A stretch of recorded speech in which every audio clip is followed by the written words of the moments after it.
The bus stop. Olivia's mum, Oggy, Jack and Daisy came down the stoop just as I'm saying goodbye to Olivia. Slightly awkward since we're in the middle of a nice long kiss. "Hey guys," says the mum, pretending not to see anything, but the two boys are giggling. "Hi Mrs. Pullman." "Please call me Isabel, Justin," she says again. It's like the third time she's told me this, so I really need to start calling her that. "I'm heading home," I say, as if to explain. "Oh, are you heading to the subway?" she says, following the dog with the newspaper. "Can you walk Jack to the bus stop?" "No problem." "That okay with you, Jack?" Mum asks him, and he shrugs. "Justin, can you stay with him till the bus comes?" "Of course." We all say our goodbyes. Olivia winks at me. "You don't have to stay with me," says Jack as we're walking up the block. "I take the bus by myself all the time. Oggy's mum is way too overprotective. He's got a low gravelly voice, like a little tough guy. He kind of looks like one of those little rascal kids in old black and white movies, like he should be wearing a newsboy cap and knickers." We get to the bus stop and the schedule says the bus will be there in 8 minutes. "I'll wait with you," I tell him. "Up to you," he shrugs. "Can I borrow $1? I want some gum." I fish $1 out of my pocket and watch him cross the street to the grocery store on the corner. He seems too small to be walking around by himself, somehow. Then I think how I was that young when I was taking the subway by myself. Way too young. I'm going to be an overprotective dad someday, I know it. My kids are going to know that I care. I'm waiting there a minute or two and I notice 3 kids walking up the block from the other direction. They walk right past the grocery store, but one of them looks inside and nudges the other 2, and they all back up and look inside. I can tell they're up to no good, all elbowing each other, laughing. One of them is Jack's height, but the other 2 look much bigger, more like teens. They hide behind the fruit stand in front of the store, and when Jack walks out, they trail behind him, making loud throat noises. Jack casually turns around at the corner to see who they are, and they run away, high-fiving each other and laughing, little jerks. Jack crosses the street like nothing happened and stands next to me at the bus stop, blowing a bubble.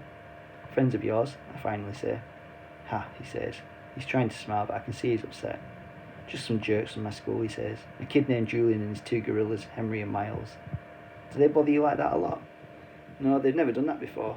They'd never do that in school or they'd get kicked out. Julian lives 2 blocks from here, so I guess it's just bad luck running into him." "Oh, okay," I nod. "It's not a big deal," he assures me. We both automatically look down Amesplat Avenue to see if the bus is coming.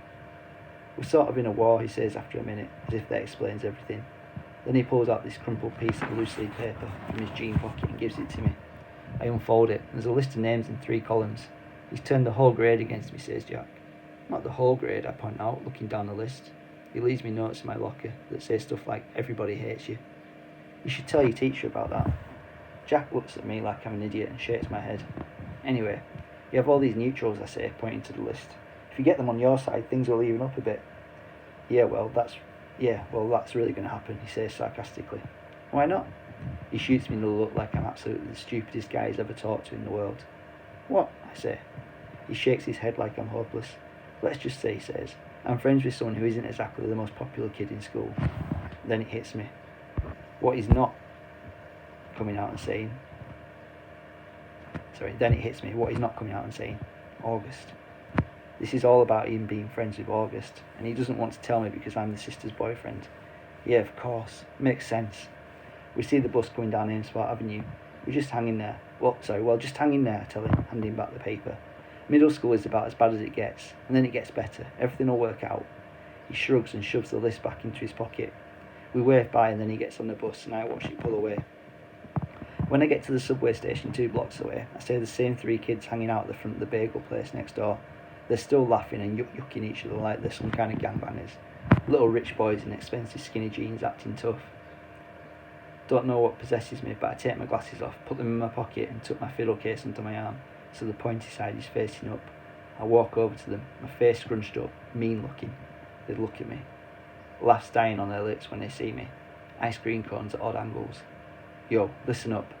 Don't mess with Jack," I say really slowly, gritting my teeth. My voice all Clint Eastwood tough guy. "Mess with him again and you'll be very, very sorry." And then I tap my fiddle case for effect. "Got it?" They nod in unison, ice cream dripping onto their hands. "Good." I nod mysteriously, then sprint down the subway 2 steps at a time. Rehearsal. The play is taking up most of my time as we get closer to opening night. Lots of lines to remember, long monologues where it's just me talking. Olivia had this great idea though, and it's helping. I have my fiddle with me on stage and play it a bit while I'm talking. It's not written that way, but Mr. Davenport thinks it adds an extra folksy element to to have the stage manager plucking on a fiddle. And for me, it's so great because whenever I need a second to remember my next line, I just start playing Little Soldier's Joy on my fiddle, and it buys me some time. I've gotten to know the kids in the show a lot better, especially the pink-haired girl who plays Emily. Turns out she's not nearly as stuck up as I thought she was, given the crowd she hangs out with. Her boyfriend's this built jock who's a big deal on the varsity sports circuit at school. It's a whole world that I have nothing to do with, so I'm kind of surprised that this Miranda girl turns out to be kind of nice. One day we're sitting on the floor backstage waiting for the tech guys to fix the main spotlight. "So how long have you and Olivia been dating?" she asks out of the blue. "About 4 months now," I say. "Have you met her brother?" she says casually. It's so unexpected that I can't hide my surprise. "You know Olivia's brother?" I ask. "If I didn't tell you, we used to be good friends. I've known Oggy since he was a baby." "Oh yeah, I think I knew that," I answer. I don't want to let on that Olivia's not told me any of this. I don't want to let on how surprised I am that she called her Via. Nobody but Olivia's family calls her Via. And here, this pink-haired girl who I thought was a stranger is calling her Via. Miranda laughs and shakes her head, but she doesn't say anything. There's an awkward silence, and then she starts fishing through her bag and pulls out her wallet. She rifles through a couple of pictures and then hands one to me. It's of a little boy in a park on a sunny day. He's wearing shorts and a t-shirt and an astronaut helmet that covers his entire head. It was like 100 degrees that day, she says, smiling at the picture, but he wouldn't take that helmet off for anything. He wore it for like 2 years straight, in the winter, in the summer, at the beach. It was crazy. "Yeah, I've seen pictures in Olivia's house. I'm the one who gave him that helmet," she says. She sounds a little proud of that. She takes the picture and carefully inserts it back into her wallet. "Cool," I answer.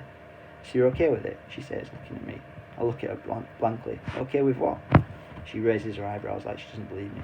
"You know what I'm talking about," she says, and takes a long drink from a water bottle. "Let's face it," she continues. "The universe was not kind to Oggy Pullman." Bird. "Why didn't you tell me that you and Miranda Navas used to be friends?" I say to Olivia the next day. I'm really annoyed at her for not telling me this. "It's not a big deal," she answers defensively, looking at me like I'm weird. "It is a big deal," I say. "I look like an idiot. How could you not tell me? You've always acted like you don't even know her." "I don't know her," she answers quickly. "I don't know who that pink-haired cheerleader is. The girl I knew was a total dork who collected American Girl dolls." "Oh, come on, Olivia. You come on. You could have mentioned it to me at some point," I say quietly, pretending not to notice the big fat tear that's suddenly rolling down her cheek. She shrugs, fighting back bigger tears. "It's okay, I'm not mad," I say, thinking the tears are about me. "I honestly don't care if you're mad," she says spitefully.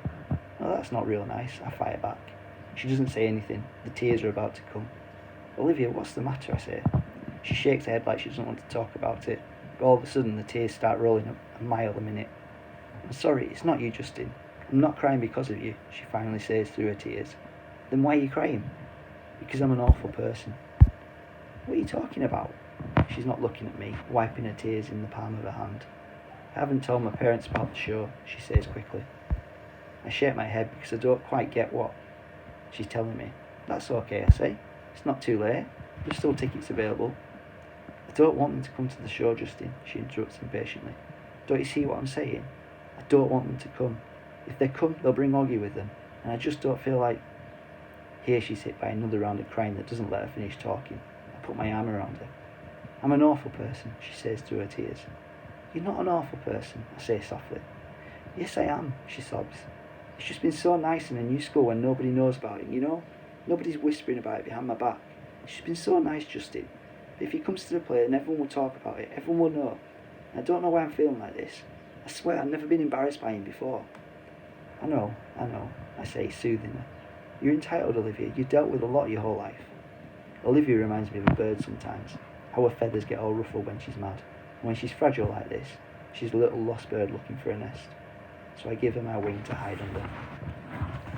The universe. I can't sleep tonight. My head is full of thoughts that won't turn off. Lines from my monologues, elements of the periodic table that I'm supposed to be memorising, theorems I'm supposed to be understanding. Olivia, Oggy. Miranda's words keep coming back. The universe was not kind to Oggy Pullman. I'm thinking about that a lot and everything it means. She's right about that. The universe was not kind to Oggy Pullman. What did that little kid ever do to deserve his sentence? What did the parents do? Or Olivia? She once mentioned that some doctor told her parents that the odds of someone getting the same combination of syndromes that came together to make Augie's face were like 1 in 4 million. So doesn't that make the universe a giant lottery then? You purchase a ticket when you're born, and it's all just random whether you get a good ticket or a bad ticket. It's all just luck. My head swirls on this, but then softer thoughts soothe, like a flattened third on a major chord. No, it's not all random. If it really was all random, the universe would abandon us completely, and the universe doesn't. It takes care of its most fragile creations, in ways that we can't see, like with parents who adore you blindly, and a big sister who feels guilty for being human over you, and a little gravelly voiced kid whose friends have left him over you, and even a pink-haired girl who carries your picture in a wallet. Maybe it is a lottery, but the universe makes it all even out in the end. The universe takes care of all its birds.